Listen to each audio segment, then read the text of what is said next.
సాదృశ్యంగా చూపిస్తూ నేర్పిస్తున్న మాటలు నా జీవితంలో ఉంటే కనుక సరిచేసుకుని అటువంటి ఇచ్చికములు కంపు కొట్టే మాటలు మన జీవితంలో లేకుండా ఉప్పు వేయబడిన రుచికరమైన ఎదుటివారిని ఆదరించగలిగిన హృదయంలో వాక్యం నింపుకుంటే వాక్య సంబంధమైన మాటలతోనే ఉండాలని మనము నేర్చుకున్నాం. అందుకు సాదృశ్యంగా ధనవంతుని వేదలాజర్ని యోబు గారిని కూడా గుర్తు చేసుకున్నాం. మర్చిపోకూడదని మళ్ళీ రిపీట్ చేస్తున్నాను. దాన్ని ఒకవేళ దేవుణ్ణి ఆశ్రయించిన వారికి ఏం కలుగుతుంది అన్న మాట గురించి 11వ వచనంలో ఆయన ఆశ్రయించిన వారు సంతోషం. ఇప్పుడు నీకు నాకు ఆశ్రయ దుర్గం ఏది అంటే కనుక దేవుడు. ఈ భూమి మీద ఎవరిని ఆశ్రయించినా ఎవరిని నమ్ముకున్నా వారు నీకు సంతోషం ఇవ్వలేరు, సమాధి వరకు తోడుగా ఉంటారని గ్యారంటీ లేదు. కానీ ఆశ్రయ దుర్గమైన దేవుడు మనకి సంతోషం ఇస్తాడు. అదే నహోము ప్రవక్త చెప్తున్నాడు. చదువు ఒకసారి. యెహోవా ఉత్తముడు, ఆయన మాట తప్పేవాడు కాదు. నీకు శ్రమ వచ్చిందని ఆయన ముఖం తిప్పుకునేవాడు కాదు. నీ శ్రమ దినాన్ని నీ కలిగి ఉన్న వారు నీ బంధువులు ముఖం తిప్పుకుంటారు, దూరం అయిపోతారు. కానీ నీవు నేను ఆరాధిస్తున్న దేవుడు ముఖం తిప్పుకునేవాడు కాదు. అందుకనే సంతోషిస్తున్న నీకు శ్రమ వచ్చిందనుకో, నీ శ్రమ దినంలో కూడా ఆయన ఆశ్రయ దుర్గముగా ఉంటాడు. ఆయన మనకు ఆశ్రయ దుర్గం అయి ఉన్నాడు. చదువు యోహాను సువార్త 8వ అధ్యాయం 3-4 వచనం చదువు. శాస్త్రులను పరిసయ్యులను వ్యభిచారమందు పట్టబడిన ఒక స్త్రీని తోడుకుని వచ్చి ఆమెను మధ్యలో నిలవబెట్టి, బోధకుడా, ఈ స్త్రీ వ్యభిచారము చేయుచుండగా పట్టబడింది. చాలు, మనందరికి బాగానే తెలిసింది. అయితే అక్కడ జరగవలసిన పరిస్థితి ఏంటంటే వారు తీర్పు చేశారు, ధర్మశాస్త్రాన్ని ముందు పెట్టుకున్నారు. ధర్మశాస్త్రం చెప్పినట్టు ప్రతి ఒక్కరి చేతిలో రాళ్ళు తెచ్చేసుకున్నారు. ధర్మశాస్త్రం ఏం చెప్పిందంటే పాపం చేసిన వ్యభిచారం చేసిన స్త్రీని రాళ్ళతో కొట్టి చంపేయండి. మళ్ళీ ఈయనేం పడతాడో, ఈయన దేవుని దగ్గర నుంచి వచ్చాడు కదా తప్పు పడదామని చెప్పేసి మరి రాళ్ళు తెచ్చుకున్నాం. మోషే చెప్పాడు, మోషేకి దేవుడు ధర్మశాస్త్రం ఇచ్చాడు, ఏంటి దానికి పరిస్థితి అని అంటున్నాడు. అక్కడంతా చదువుకుంటూ వెళ్తే ప్రభు ఏదో రాసుకుంటూ ఉంటాడు. వారు చూసుకుని ఎవరు కూడా రాయి కూడా వేయలేదు. ఇప్పుడు అక్కడ దేనికి చెప్తుందని తెలుసా? చనిపోవలసిన వ్యక్తికి ఇప్పుడు ఆశ్రయ దుర్గం ఎవరయ్యారు? దేవుడే కదా. వారు చంపేయటానికి ఆధారాలు తెచ్చుకున్నారు. ధర్మశాస్త్రం ఆధారం ఉంది. రెడ్ హ్యాండెడ్గా పట్టుకున్న పాపంలో దొరికింది. చంపడానికి మా చేతిలో రాళ్ళు. మరి ఏమైపోయినాయి ఇవన్నీ? దేవుడు ఆశ్రయ దుర్గంగా ఉన్నాడు కనుక అంతమంది వెళ్ళిపోయారు, కానీ చనిపోవలసిన ఆవిడ దేవుణ్ణి ఆశ్రయిస్తే కనుక అటువంటి పరిస్థితుల్లో కూడా దేవుడు మనకే తోడుగా ఉంటాడు. ఆయన ఆశ్రయ దుర్గం. 7వ వచనం వారు ఆయనను ప్రతిపదలకు అడుగుచుండగా ఆయన తల ఎత్తి చూసి, మీలో పాపము లేనివాడు మొట్టమొదట ఆ మీద రాయి వేయవచ్చునని వారితో చెప్పి మరలా పొంగి నేల మీద రాయిచుండెను. వారు ఆ మాట విని ఆశ్రయ దుర్గం అంటే పాపికి ఆశ్రయ దుర్గమయ్యి నీ పరిస్థితుల గురించి ఎదురాడేవారు 1000 మంది ఉన్నా, నీ మీద పడాలని 10,000 మంది నీ పక్కనే కూలిన వచ్చినా కానీ అపాయం నీ వద్దకి. ఇక్కడ ఆ స్త్రీకి దేవుడు ఆశ్రయ దుర్గంగా చదువు మరొక మాట. ఆశ్రయ దుర్గంగా ఉన్న ప్రభువు, తప్పించిన ప్రభువు అందరూ పాపాత్మురాలని పేరెట్టి వ్యభిచారి అని చెప్తూ ఉంటే అమ్మా అని పిలిచిన ప్రభువు చిన్నపాటి హెచ్చరిక కూడా ఇస్తున్నాడు. 10-11 వచనాలు. యేసు తల ఎత్తి చూసి, అమ్మా, వారు ఎక్కడ ఉన్నారు? ఎవరునూ నీకు శిక్ష విధింపలేదా అని అడిగినప్పుడు ఆమె, లేదు ప్రభువా అనేది. అందుకు యేసు, నేనును నీకు శిక్ష విధింపను, నీవు వెళ్ళి ఇక పాపము చేయని చెప్పు. ఆశ్రయ దుర్గమైన ప్రభు చిన్నపాటి హెచ్చరిక ఇచ్చే మాట ఏంటో తెలుసా? నువ్వు నమ్ముకున్నందుకు నీకు కావలసింది ఇస్తున్నప్పుడు అది పొందిన తర్వాత పాపం వల్ల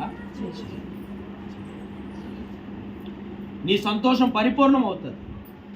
ఈ భూమి మీద నీ ఆనందం ఆశీర్వదింపబడుతుంది, ఎక్కువ అవుతుంది. దాన్ని దూరం చేసుకోవటానికి పొంచి ఉన్న పాపాన్ని నీలో ప్రవేశింపలేదు. అది నీ దగ్గరికి రాలేవు. ఇక మీదట పాపము. ఆశ్రయ దుర్గమైన ప్రభువు రాళ్లుతో కొట్టబడి చంపివేయబడవలసిన ఆ స్త్రీని కాపాడినప్పుడు నన్ను కాపాడతా. ఎప్పుడు కాపాడుతాడంటే కనుక ఆయన యందు సంతోషిస్తే, ఆయన్నే ఆశ్రయ దుర్గంగా నా దేవుడున్న నాకేం పర్లేదు అని నువ్వు యథార్థంగా జీవిస్తూ ఎన్ని వ్యతిరేక ప్రతికూలత వచ్చేసినా కానీ దేవుడు నిన్ను కాపాడుతూనే ఉంటాడు. ఆయన ఆశ్రయదుర్గం. చదువు మరొక మాట చదువు. ద్వితీయోపదేశకాండం 32వ అధ్యాయం 4వ వచనం చదువు. ఆయన ఆశ్రయదుర్గంగా ఉన్నాడు. ఆయన కార్యం సంపూర్ణము, ఆయన చర్యలనియు న్యాయములు. ఆయన నిర్దోషి అయిన నమ్ముకొనదగిన దేవుడు. ఆయన నమ్ముకొనదగిన దేవుడు. దేవుడు. ఎలా ఉన్నాడంట ఆయన?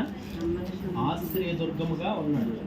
నువ్వు ఆశ్రయిస్తే గనక ఆయన నీకు దుర్గమై కాపాడు. నిన్ను చాటు చేసి పర్వతమై ఆయన నీ పక్షాన ఉంటాడు. చదువు మరొక మాట. నిర్గమాకాండం 20వ అధ్యాయం 1వ వచనం నుంచి ఆజ్ఞలు గురించి. దేవుడి ఈ ఆజ్ఞలని వివరించి చెప్తాను. నీ దేవుడైన యెహోవాను నేనే దాసుల గృహమైన ఐగుప్తు దేశంలో నుండి నిన్ను వెలుపలికి రప్పించి తిని. అంటే ఇశ్రాయేలు ప్రజల గురించి చెప్తూ రప్పించిన దేవుడు, కాపాడుతూ వచ్చిన దేవుడు, అరణ్యంలో కాపాడుతూ ఆహారం ఇచ్చి పోషించి తాగడానికి నీళ్లు ఇచ్చి ఎటువంటి హాని లేకుండా చూసిన దేవుడు మరొకసారి నీతో నాతో ఏం మాట్లాడుతుంది సార్? ఇశ్రాయేలు ప్రజలను తప్పించినప్పుడు గుర్తు చేసుకోండి, ఇక మీద కూడా నీకు ఆశ్రయ దుర్గము నేనే. 21వ అధ్యాయం చదువు. 21వ అధ్యాయం 13వ వచనం.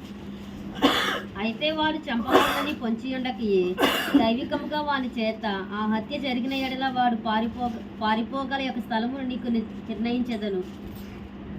ఏం చేస్తారంట? తప్పించబట్ట ఒక స్థలము నీకు నిర్ణయిస్తాడు. దేవుడే ఒక స్థలాన్ని నీకు చూపిస్తాడు. తప్పించుకుంటాడు. ఆశ్రయ దుర్గం గురించి మనం మాట్లాడుకుంటాం. దేవుడే మనకు ఆశ్రయము, దివ్యమైన దుర్గం. పాడుకున్నాం కదా, దేవుడే నాకాశ్రయం, ఏ విరోధైన ఏమి చేయదు. ఎప్పుడు అనుకుంటే కనుక పాట పాడి విడిచిపెట్టేసినప్పుడు కాదు, పాడుకుంటున్న నీ జీవితంలో నా దేవుడు ఉన్నాడన్న ధైర్యంతో నేను ఉంటే కనుక ఆశ్రయ దుర్గము నీకు కాపాడుతానికి ఒక స్థలాన్ని చూపిస్తాడంట. నిన్ను తప్పించడానికి ఒక ఉపాయాన్ని పంపిస్తాడంట. చదువు మరొక మాట చదువు. సమూయేలు మొదటి గ్రంథం 2వ అధ్యాయం 2వ వచనం. మన దేవుని వంటి ఆశ్రయ దుర్గం ఏది?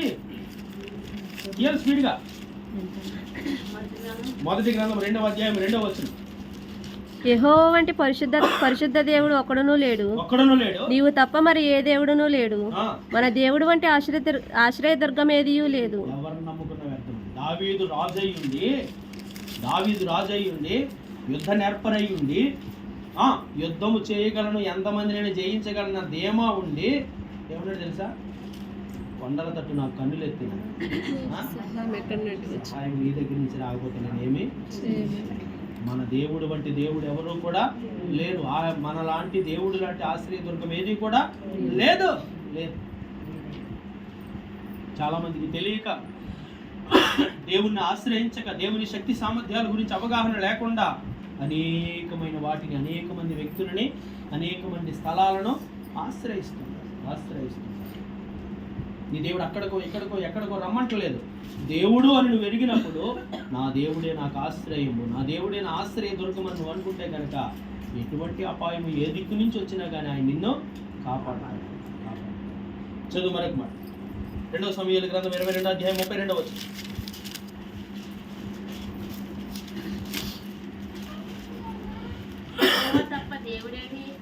మన దేవుడు తప్ప ఆశ్రయ దుర్గమేది?